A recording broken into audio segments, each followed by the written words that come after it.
എല്ലാ കാര്യങ്ങളും ഉയർത്തുപോലെ ശക്തിയോടെ അല്പനേരം അന്യഭാഷയിൽ എല്ലാവരും സർവശക്തനായ ദൈവത്തിന്റെ സാന്നിധ്യവും പകൽക്കാലം നമ്മുടെ മധ്യ ഇറങ്ങി വരുന്നത് ദൈവത്തിന്റെ അളവില്ലാത്ത സ്നേഹത്തോടും ഹൃദയത്തോടും ഉടപെടുന്ന ദൈവത്തിന്റെ ആത്മാവിന്റെ സാന്നിധ്യം എന്ന് ദൈവമേ ക്ഷണിക്കുന്നത്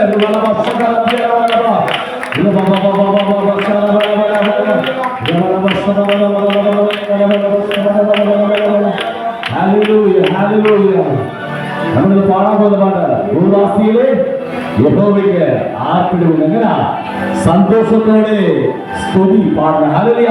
ഇന്ന് പകൽക്കാലം കടന്നു വന്നിരിക്കുന്ന ദൈവത്തിന്റെ ജനമേ, എന്റെ ഉള്ളിലെ ഉള്ളിൽ നിന്ന് സന്തോഷത്തിന്റെ കർത്താവ് കൊടുക്കണം. ഹല്ലേലൂയ. അവിടെ പറയാ സംഗീതത്തോടെ വന്ന് കൂടുകയും എന്തുകൊണ്ടാണല്ലോ അവൻ നല്ലവനല്ലോ, അവന്റെ ദയ എന്നേക്കുമുള്ളത്. ഹല്ലേലൂയ. ഇന്ന് ഞാൻ നിങ്ങളിന്ന് പകൽക്കാലം ദൈവസ്ഥലത്തിൽ നിൽക്കുന്നത് എന്റെ നിങ്ങളുടെ പ്രവൃത്തിയല്ല, ദൈവത്തിന്റെ ദാനമാണ്. ഹല്ലേലൂയ. ആ സ്നേഹമോർത്ത്, ആ സന്തോഷമോർത്ത് എല്ലാവരും ഒരിക്കൽ ചേർന്ന് നമുക്ക് ആ നല്ല കർത്താവിനെ പാടി ആരാധിക്കാം. ഭൂവാസികളെ യഹോവയെ കാത്തിടുവിൻ. ചേർന്ന് സന്തോഷത്തോടെ ഭൂവാസികളെ യഹോവയെ കാത്തിടുവിൻ. സന്തോഷത്തോടെ സ്തുതി പാടുവിൻ. സംഗീതത്തോടെ വന്നുകൂടുവിൻ.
അഖിലാണ്ടത്തെ ഉണ്ടാക്കിയവൻ എന്റെ കർത്താവായിരിക്കുക.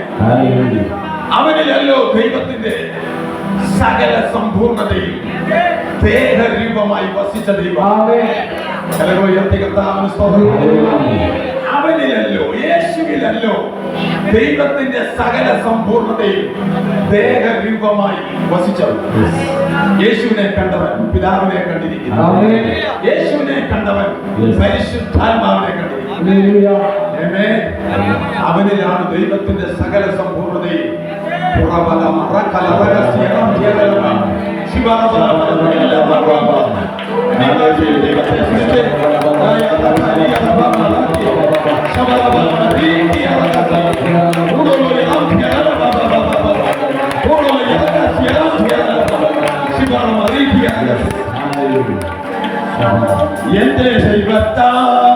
എന്റെ ദൈവത്താൽ നിശ്ചയമനുഗ്രഹം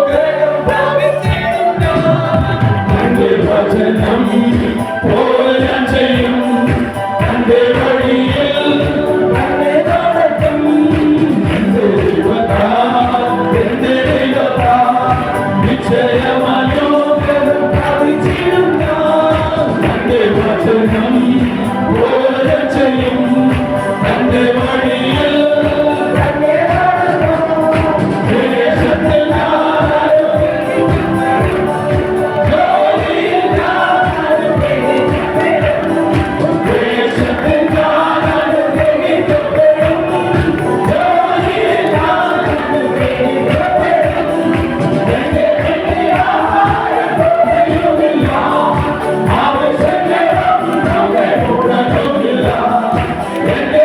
Yeah.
തന്റെ വചനം പോലെ ചെയ്യും.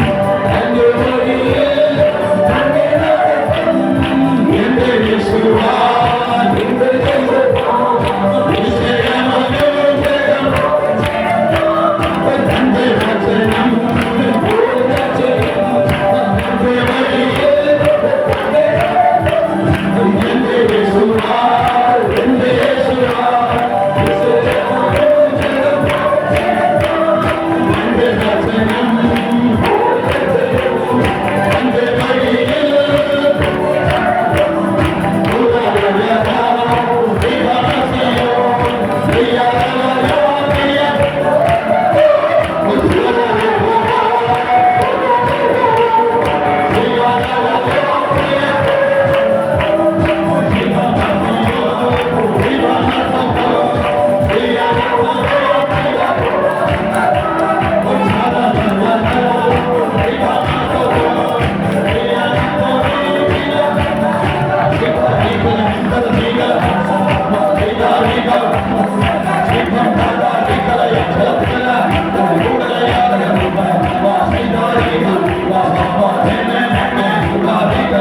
എന്റെ യേശുവാൻ എന്റെ യേശുവാൻ നിശ്ചയം അനുഗ്രഹം പ്രാപിക്കും.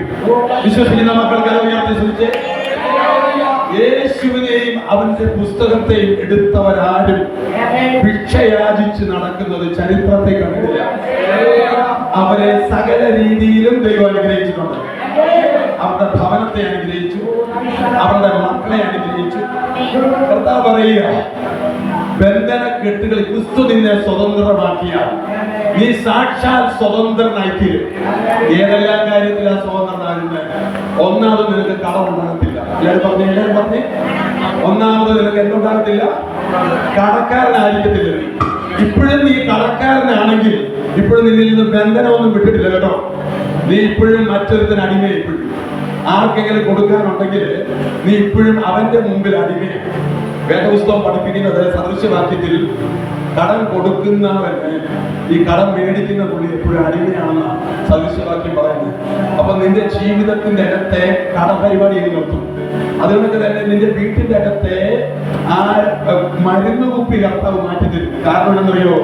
അവന്റെ അടിപ്പിണരാൽ നിനക്ക് പൂർണ്ണ സൗഖ്യമാണ്. നിന്റെ ശരീരം സൗഖ്യമാകും. അതുകൊണ്ട് തന്നെ നീ വായ്പ വാങ്ങത്തില്ല. വല്ലവർക്കൊക്കെ നീ കൊടുത്തോണ്ടേ ഇരിക്കും. എപ്പോഴും വിശ്വസിക്കുന്നുണ്ടോ? വിശ്വസിച്ചാൽ കര ഉയർത്തി. അല്ലെങ്കിൽ ആ പാട്ട് കൊണ്ട് ഒരു അർത്ഥമില്ല കേട്ടോ. നീ മറ്റുള്ളവർക്ക് കൊടുക്കുന്നവനായിരിക്കും. നാടും നീളെ തെണ്ടി നടക്കത്തില്ല. നിന്റെ കരം ഇങ്ങനെ എല്ലാവരുടെ മുമ്പിലും പോയി ഇങ്ങനെ വായ്പ വാങ്ങി നടക്കത്തില്ല. ക്രിസ്തു പറയുകയാണ്, പാപം, രോഗം, ശാപം നിന്റെ ജീവിതത്തിലെ സകലത്തിൽ നിന്നും നിന്നെ മോചിപ്പിക്കുവാൻ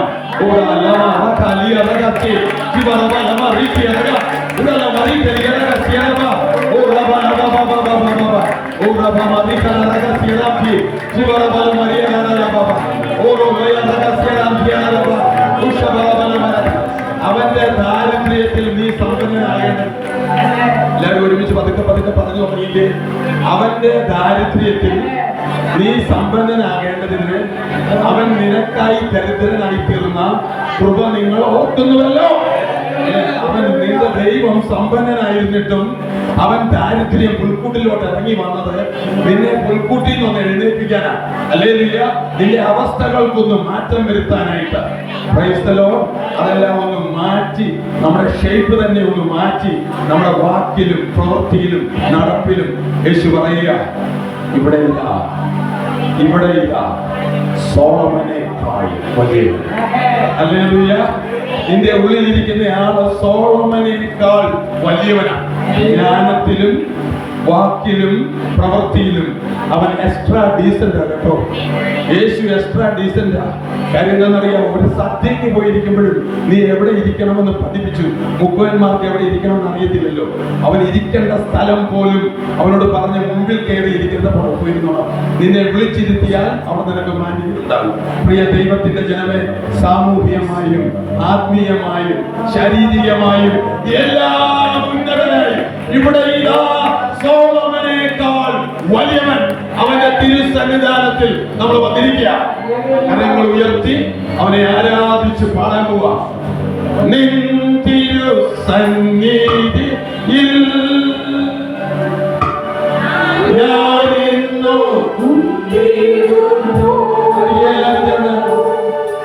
നിൻ തിരു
Praise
Amen.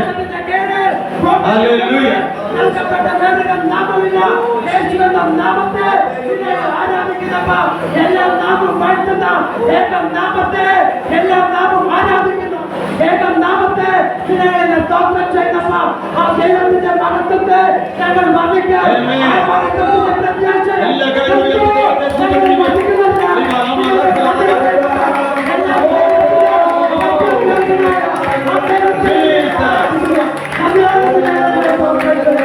എല്ലാ സ്നേഹത്തിലും ഏറ്റവും യോഗ്യനവൻ നല്ല ദൈവമേ എല്ലാ സൃഷ്ടികളെ ആളുപരിയായി അങ്ങേ സ്നേഹിച്ചിടും എല്ലാ സ്നേഹത്തിലും ഏറ്റവും എല്ലാവരും പഠിക്കേ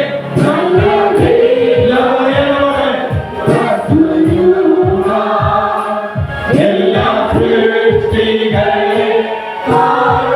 ആളുപരിയായി അങ്ങേ സ്നേഹിച്ചിടും എന്റെ ശ്രേഷ്ഠാവ യേശുനാഥനെ ഞാൻ മുഴുവനാവും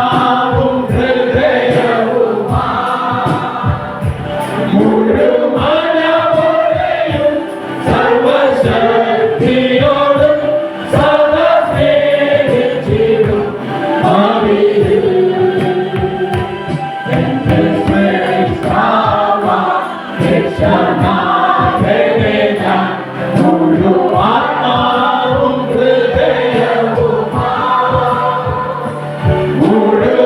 മുഴുവനോടെയും സർവശക്തിയോടും സദാ സ്നേഹിച്ചിടും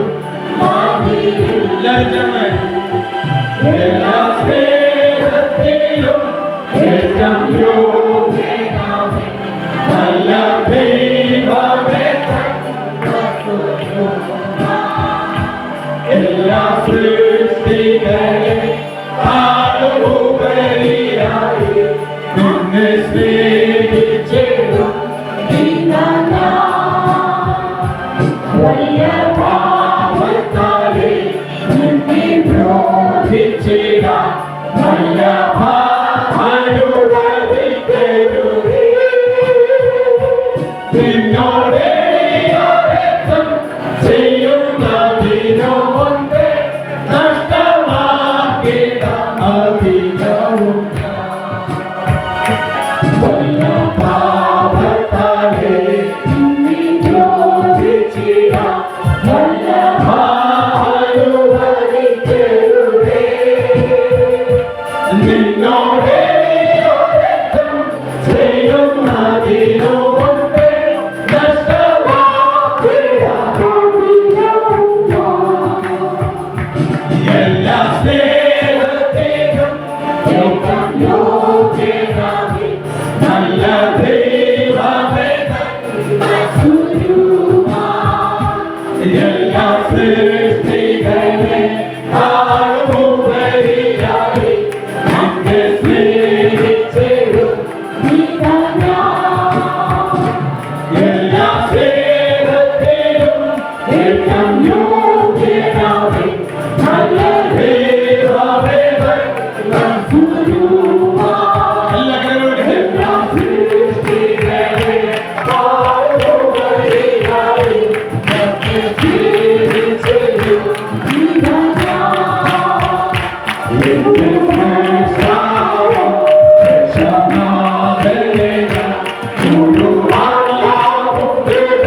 മഹത്വമല്ല കേട്ടോ, അവന്റെ കൃപയൊന്നു മാത്രം.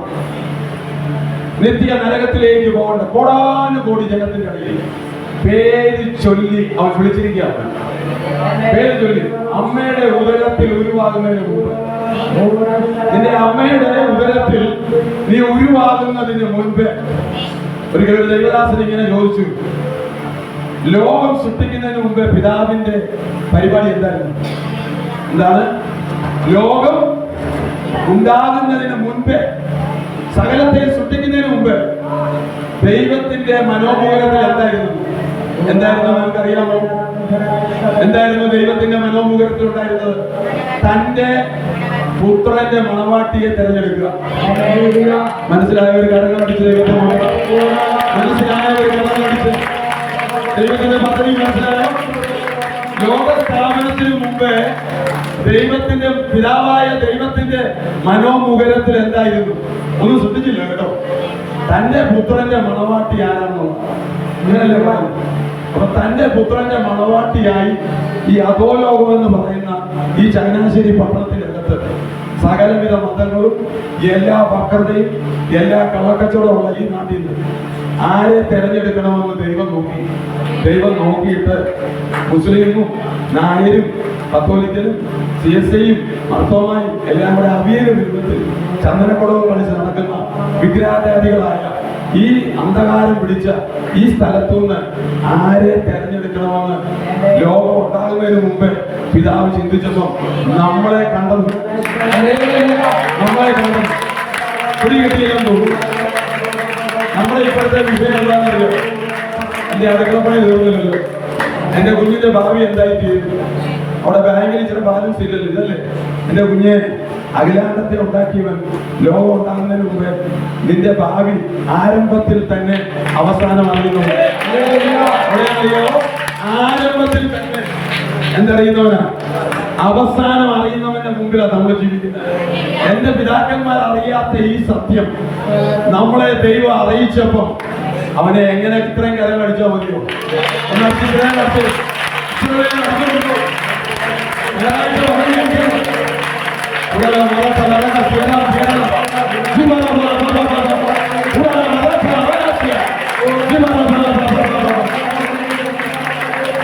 നമ്മുടെ വലിയ അപ്പന്മാരറിയാത്ത സത്യം ചന്തക്കകത്തൂടെ സെന്റ് സെബാസ്റ്റ്യന്റെ വിഗ്രഹം പൊക്കിക്കുന്നുണ്ട്. ഇവിടെ നാട് മുഴുവനും ചന്ദനക്കുളത്തിന്റെ പുറകെ ആനയുടെ പുറകെ നടക്കുക. പുതുപ്പള്ളിയിൽ പോയി മുസ്ലിമിന്റെ അവിടെ പോയി കഥാകാലക്ഷേപവും അത് കണ്ടുകൊണ്ടിരുന്ന എന്നെയും നിങ്ങളുടെയും അപ്പന്മാരറിഞ്ഞില്ല ഈ സത്യം. പക്ഷെ നമ്മളെ ദൈവം അറിയിച്ചു. ഇതാണ് ദൈവം ലോകസ്ഥാപനത്തിന് മുമ്പ് എന്താ പദ്ധതി? ലോകസ്ഥാപനത്തിന് മുമ്പേ എന്നെയും നിങ്ങളെയും ക്രിസ്തുവിൽ തെരഞ്ഞെടുത്തു. വീട് വെച്ചതല്ല വരുന്നത്, അതൊക്കെ ദൈവം തന്നോളും. അതിന്റെ പുറകെ വരും. മുമ്പേ അവന്റെ രാജ്യവും നീതിയും നമ്മൾ വേദപുസ്തകത്തിൽ പഠിക്കുന്നുണ്ടല്ലോ. എന്താ പറയുന്നത്? എബ്രാഹത്തിന്റെ അനുഗ്രഹം ക്രിസ്തുയേശുവിൽ. എല്ലാവരും ഒരുമിച്ച് പറഞ്ഞേ, എല്ലാവരും ഒരുമിച്ച് പറഞ്ഞേ. മരത്തിൽ തൂങ്ങുന്ന അവിടെ അങ്ങോട്ട് പറഞ്ഞു 14 മുതൽ പറഞ്ഞു. മരത്തിന്മേൽ തൂങ്ങുന്നവരെല്ലാം ശപിക്കപ്പെട്ടവനെന്ന് എഴുതിയിരിക്കുന്നത് പോലെ മരത്തിൽ തൂങ്ങുന്നവനെല്ലാം, അതിന് ചില സൗണ്ട് കൊടുക്കും. മരത്തിൽ തൂങ്ങുന്നവനെല്ലാം ശപിക്കപ്പെട്ടവനെന്ന് എഴുതിയിരിക്കുന്നത് പോലെ ക്രിസ്തു നമുക്ക് വേണ്ടി ശാപമായി തീർന്നു. ന്യായപ്രമാണത്തിന്റെ ശാപത്തിൽ നിന്ന് നമ്മെ വിലക്കി വാങ്ങി. നമ്മെ എന്ത് ചെയ്തു? രക്തം കൊടുത്തു വിലക്ക് വാങ്ങി. അബ്രഹാമിന്റെ അനുഗ്രഹം. എന്നിട്ട് എബ്രാഹത്തിന് എന്തെല്ലാം അനുഗ്രഹം? എബ്രാഹത്തിന്റെ 7 അനുഗ്രഹങ്ങൾ എല്ലാവരും ഒരുമിച്ച് പറഞ്ഞ്. എബ്രാഹത്തിന്റെ അനുഗ്രഹം എല്ലാം ഒന്നാമത്തെ എന്തുവാ? ഞാൻ നിന്നെ വലിയൊരു ജാതിയാക്കും എന്ന് പറഞ്ഞാൽ നിന്നെയും നിന്റെ സന്തതിയെയും നിന്റെ മക്കളെയും ഈ പട്ടണത്തിൽ വലിയൊരു ജാതിയാക്കും. രണ്ട്, നിന്റെ പേര് ഉടങ്കൊല്ലി കിടക്കുന്ന പേരായിപ്പോ ആരും അറിയത്തില്ല. നിന്റെ പേര് ഞാൻ എന്ത് ചെയ്യും? വലുതാക്കും. അല്ലേ? 3, നിന്നെ അനുഗ്രഹിക്കും. എബ്രാഹത്തോട് പറഞ്ഞതാ, നിന്നെ ഞാൻ അനുഗ്രഹിക്കും. 4, ആരെങ്കിലും നിന്നെ അനുഗ്രഹിച്ച എന്ന് പറഞ്ഞാൽ ഇപ്പൊ ഇന്ത്യ ആരുടെ പക്ഷത്ത് നിൽക്കുക? ഇസ്രായേലിന്റെ പക്ഷത്ത് നിൽക്കുക. അതുകൊണ്ട് ഇന്ത്യ രക്ഷപ്പെട്ട് നിൽക്കുക. എപ്പോ ഇതിന്റെ അവിടുന്ന് കൈ വലിച്ചു അന്ന് തീരും. മോഡിയുടെ വിചാരം മോഡിയുടെ ശക്തി കൊണ്ടെന്ന്. അല്ലല്ല, അറിയാതെയോ അറിഞ്ഞുകൊണ്ടോ ആരുടെ പക്ഷത്ത് നിൽക്കുക? പറഞ്ഞെല്ലാവരും ഇസ്രായേലിന്റെ പക്ഷത്ത് നിൽക്കുന്നത് കൊണ്ട് ഇവിടെ പച്ച പിടിച്ച് നിൽക്കുന്ന അല്ലെ പാകിസ്ഥാൻ എന്ന കയറിയത് പറഞ്ഞ മനസ്സിലാവും. മുസ്ലിം രാഷ്ട്രങ്ങൾ ഇതിനെ കൊന്നു പറഞ്ഞാൽ ഇവിടെ 27-28 കോടി ജനമുണ്ട്. അവര് മതി. നമ്മുടെ ചിഹ്നം വാള. ഇവിടത്തെ ഹിന്ദുക്കളുടെ കയ്യിൽ ഒന്നുമില്ല. തൃശ്ശൂരിലും വെച്ചോണ്ടി ഇരിക്കത്തേ ഉള്ളൂ. വെട്ടാൻ തുടങ്ങിയാൽ പിന്നെ അവന്റെ പണി തുടങ്ങിയാൽ പിന്നെ നിർത്തത്തില്ല. മുഴുവൻ തീർത്തിട്ട് 25 കോടി ജനം അധികമാണ്. അപ്പൊ അവൻ വെട്ടാതിരിക്കുന്ന എന്നാണെന്നറിയോ? ഇവിടുത്തെ ഹിന്ദു ആയിരുന്ന മോഡി ആർക്ക് സപ്പോർട്ട് കൊടുത്തു? ഇസ്രായേലിന് സപ്പോർട്ട് കൊടുത്തുകൊണ്ട് ഇവൻ ലോകത്തിലെ ശക്തിയായി. ഇന്ന് അവൻ ഉയർന്നുകൊണ്ടിരിക്കുക. നിന്റെ എന്റെ ഇന്ത്യ ഇന്ന് ഉയരുന്നതിന്റെ പിന്നിൽ നിന്നെ അനുഗ്രഹിക്കുന്നവര് ഞാൻ അനുഗ്രഹിക്കും. അതേ കർത്താവ് കള്ളം പറഞ്ഞ. അപ്പൊ എബ്രാഹിമിന് കൊടുത്ത 4ാമത്തെ അനുഗ്രഹം നിന്നെ അനുഗ്രഹിക്കുന്നവരെ ഞാൻ. 5ാമത്തത്, ആരെങ്കിലും നിന്നെ ശപിച്ച അവൻ ആമാസ് ശപിച്ചോണ്ടിരിക്കുക. അത് മുഴുവൻ തീരണം കേട്ടോ. ആമാസിന് ഇനി ഒന്നുമില്ല. ഗാസ എന്ന് പറഞ്ഞ ദേശമില്ല. മുസ്ലിങ്ങളെല്ലാം തീർന്നുകൊണ്ടിരിക്കുക. പാകിസ്ഥാനിൽ പട്ടിണി, അഫ്ഗാനിസ്ഥാനിലും പട്ടിണി, സിറിയ പട്ടിണി, ഇറാഖ് പട്ടിണി. ഏത് മുസ്ലിം രാഷ്ട്രമാണ് ജീവൻ പിടിക്കുന്നത്? നിന്നെ ശപിക്കുന്നവരെ ഞാൻ ശപിച്ചിരുന്നു. അടുത്തത്, നീ ഒരു അനുഗ്രഹം. 6ാമത്തത് കേട്ടോ. നീ ഒരു എന്ന് പറഞ്ഞാൽ നീ പോകുന്നിടത്തെല്ലാം നീ ഒരു അനുഗ്രഹം. ഈ ഒരു വീട്ടിൽ കയറി കാല് വെച്ചാൽ ആ വീടിന് സമാധാനം. അങ്ങനല്ലേ യേശു പറഞ്ഞ്. ഇവിടെ ഇന്ന് നമ്മുടെ ഗിരിവാൻകാർ വന്നിട്ടുണ്ട് സുവിശേഷമായിട്ട്. എന്താ പറയുന്നത്? അതിന്റെ വലിയ രഹസ്യം എന്താ? നീ കാലെടുത്ത് വെച്ച് നിന്റെ സമാധാനം ഉണ്ടെങ്കിൽ ആ വീട്ടിൽ നിന്റെ സമാധാനം സമാധാന പുരുഷൻ അവിടെ ഉണ്ടെങ്കിൽ നിന്റെ സമാധാനം അങ്ങോട്ട് ഇല്ലെങ്കിൽ ആ സമാധാനം നല്ലൊരു പണിയാണ് അവരോട് ചെയ്യുന്നത്. അത് മനസ്സിലായോ? 6ാമത്തതാ, നീ ഒരു അനുഗ്രഹം എന്ന് പറഞ്ഞാൽ നീ അനുഗ്രഹം. നീ പട്ടണത്തിൽ പാർക്കുമ്പോൾ നിന്റെ വാർഡുകാര്, ഞങ്ങളുടെ വാർഡ് മനക്കച്ചയുടെ വാർഡ് മൊത്തം ശാപം. എന്റെ കാലവിടെ കുത്തിവെച്ചു. മധ്യ തിരുവിതാംകൂറിലെ ആദ്യത്തെ 5 സ്റ്റാർ ഹോട്ടൽ പോലെ റിസോർട്ട് അവിടെ ആദ്യം വന്നോ ഇല്ല. ഞാൻ അവിടെ സൂചന പറയാൻ നടക്കുമ്പോൾ അത് മുഴുവൻ കരിഞ്ഞ് ചീത്തയും വിളിച്ച് അടിയും വരുന്ന ആൾക്കാരുണ്ട്. പക്ഷെ ഞാൻ അവിടെ എടുത്തൊരു കാല് ഇന്നേക്ക് ഒരു 30 വർഷം മുമ്പ് കാലെടുത്ത് വെച്ചതാണ്. മധ്യ തിരുവിതാംകൂറിൽ പിന്നെ വന്നതും വിജയും അതൊക്കെ പിന്നെ വന്നു. ആദ്യത്തെ ഫസ്റ്റ് റിസോർട്ട് വന്നത് അവിടെ എന്നോട് പറയാൻ എറണാകുളത്തുള്ളവർ പറയുന്നു, നിങ്ങളുടെ അവിടെയാണോ കോണ്ടൂർ? നമ്മൾ നിങ്ങളവിടെ, അവിടെ എന്റെ വീടിന്റെ പുറകിൽ അല്ലേ കല്യാണം മുഴുവൻ നടന്നു. എന്റെ 3 പിള്ളേരുടെ കല്യാണം നടന്ന അവിടെ ലോകം മുഴുവൻ അവിടേക്ക് വന്നു. അവിടുത്തെ രാവിലെ അവിടെ ആരാധന തുടങ്ങി. പറയുകയാണ്, നീ എവിടെ ഉണ്ടോ ആ ദേശം അനുഗ്രഹിക്കണം. എനിക്ക് തോന്നുന്നത് ഈ പാവപ്പെട്ട ഈ സഭയിൽ നിന്ന് അല്ലേ ഏകദേശം ഒരു ഭാഷ ഇപ്പോഴാണ് വന്നിരിക്കുന്നത്. ഇന്നേക്ക് എത്ര വർഷം മുമ്പ് ഇവിടുന്ന് താഴെപ്പെട്ടത്? 1999 എന്റെ കൈ കൊണ്ട് സ്നാനപ്പെടാതെ വേണ്ടത്. ഇന്ന് അവരൊരു സഭ നടത്തുക. സന്തോഷമില്ലെന്ന് നിങ്ങൾക്കാർക്ക് സന്തോഷമില്ല, എനിക്ക് വലിയ സന്തോഷമാണ്. ഇങ്ങനെ ഒരു 10 പേരുണ്ട് ഇവിടെ ഈ നമ്മുടെ കേരളത്തിൽ. നല്ല കാര്യമില്ലേ? ജോൺസിന് നമ്മുടെ കൂടെ വന്നിരിക്കുക. അപ്പൊ എത്ര 99 സ്നാനപ്പെടാ 2 പേര്.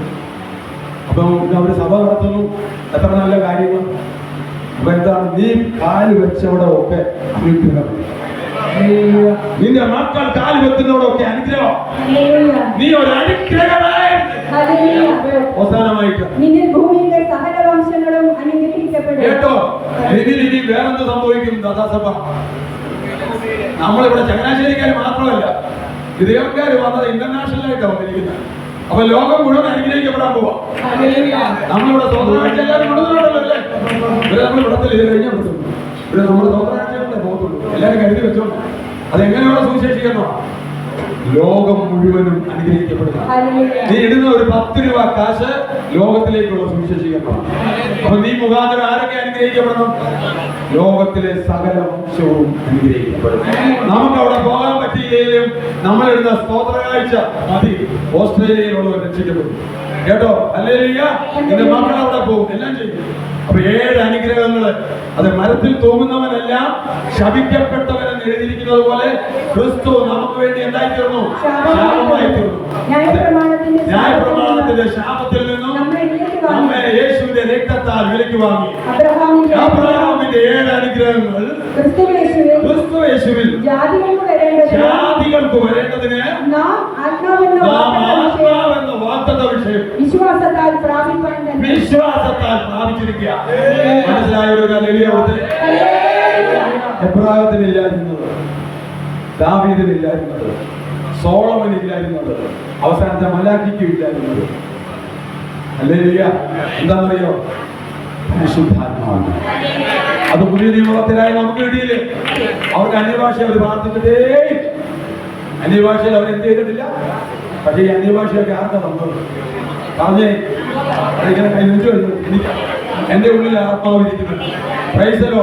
അവിടെ അബ്രാഹത്തിന്റെ അനുഗ്രഹം ക്രിസ്തുയേശുവിൽ ജാതികൾക്ക് വരേണ്ടതിന് ആത്മാവെന്ന വാഗ്ദത്ത വിഷയം വിശ്വാസത്താൽ പ്രാപിച്ചവരുടെ തലയിലുണ്ട്.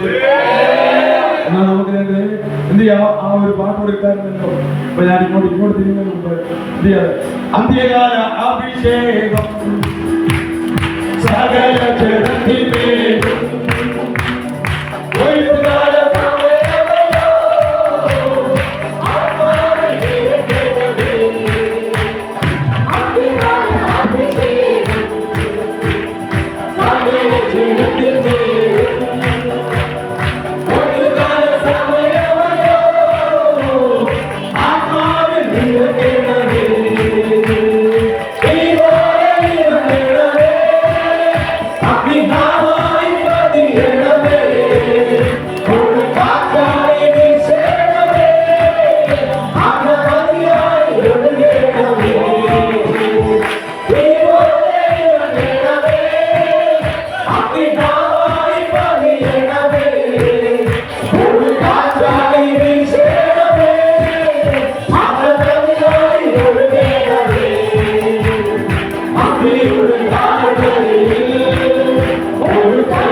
തീയുടെ ശക്തി കർത്താവേ കർമ്മേൽ പർവ്വതത്തിൽ കർത്താവേ ഏലിയാവിന്റെ കർത്താവേ യാഗത്തിൽ ഇറങ്ങി വന്ന ദൈവത്തിന്റെ മൂന്നാമമായ പരിശുദ്ധാത്മാവിന്റെ ശക്തി കർത്താവേ ഞങ്ങളിൽ ഓരോരുത്തരുടെ മേൽ വ്യാപരിക്കുന്ന അന്ത്യനാളിൽ സകല ജനത്തിന്മേലും എന്റെ ആത്മാവിനെ പകരുമെന്ന് അരുളി ചെയ്ത യേശുനാഥന്റെ മൂന്നാമമായ പരിശുദ്ധാത്മാവിന്റെ ശക്തിയാൽ ഞങ്ങൾ ഓരോരുത്തരെയും നിറയ്ക്കുന്നതോർത്ത് സ്തോത്രം ജീവാനാഥ